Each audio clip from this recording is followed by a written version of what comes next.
किनाऱ्यावर परतलेली लाटमधला 14वा भाग बघणार आपण. अपराध.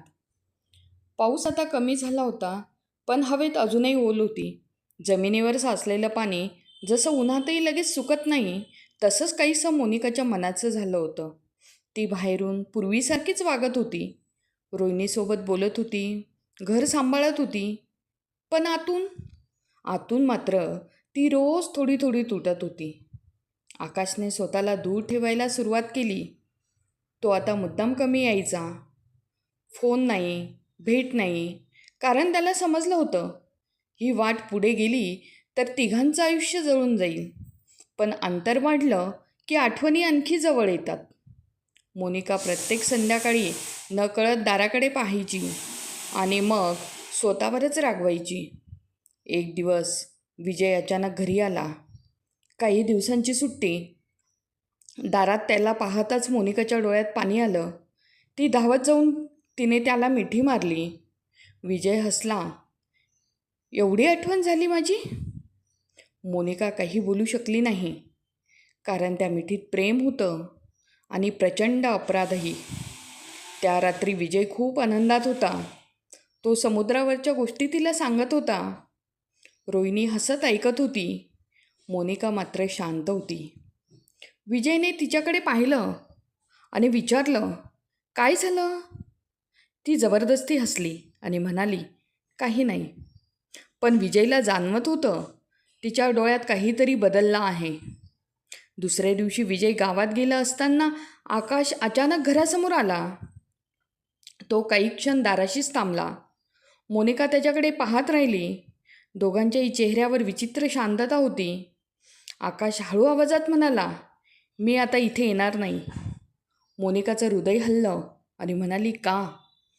तो हलकसं हसला, कारण प्रत्येक वेळी तुला पाहिल्यावर मला माझा तिरस्कार वाटतो.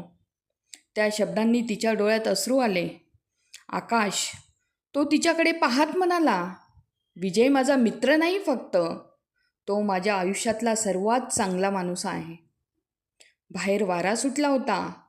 आकाश पुढे म्हणाला, आणि काही माणसं इतकी चांगली असतात की त्यांना धोका देण्याचा विचारही त्यांना पाप वाटतो. मोनिका रडू लागली, कारण तीही हाच संघर्ष रोज जगत होती. आकाश निघाला, पण काही पावलं चालून थांबला. मागे न पाहताच तो म्हणाला, कधीकधी प्रेम मिळणं ही शिक्षा असते मोनिका. आणि तो निघून गेला कायमचा. त्या दिवसानंतर आकाश गायब झाला. फोन बंद, घर बंद. कुणालाच तो कुठे गेला माहीत नव्हतं. मोनिका पूर्णपणे कोसळली. तिला जाणवत होतं तिने कुणालाही स्पर्श केला नव्हता, पण तरीही ती विजयशी प्रामाणिक राहिली नव्हती. त्या रात्री ती बराच वेळ आरशासमोर उभी राहिली. तिने स्वतःकडे पाहिलं. सुंदर चेहरा, मोठे डोळे, तेच रूप ज्याचं कौतुक सगळे करायचे. आणि अचानक तिच्या मनात एक विचार चमकून गेला, हे सगळं याच्यामुळे झालं.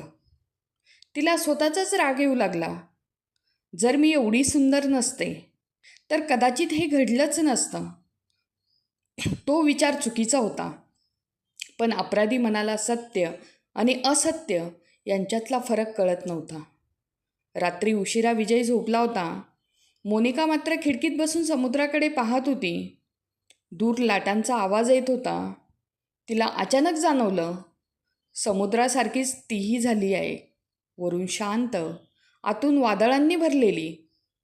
आणि ती हळूच उठली. आरशासमोर जाऊन उभी राहिली. बराच वेळ स्वतःकडे पाहत राहिली आणि मग तिच्या डोळ्यात एक भयंकर निर्णय उतरू लागला. त्या रात्री पहिल्यांदाच ती स्वतःचा चेहरा शत्रूसारखा तिला वाटू लागला. आता बघा, पुढच्या भागात आपण बघणार आहोत आरसा, आणि ते ऐकण्यासाठी आपल्या चॅनलला सबस्क्राईब आणि लाईक करा.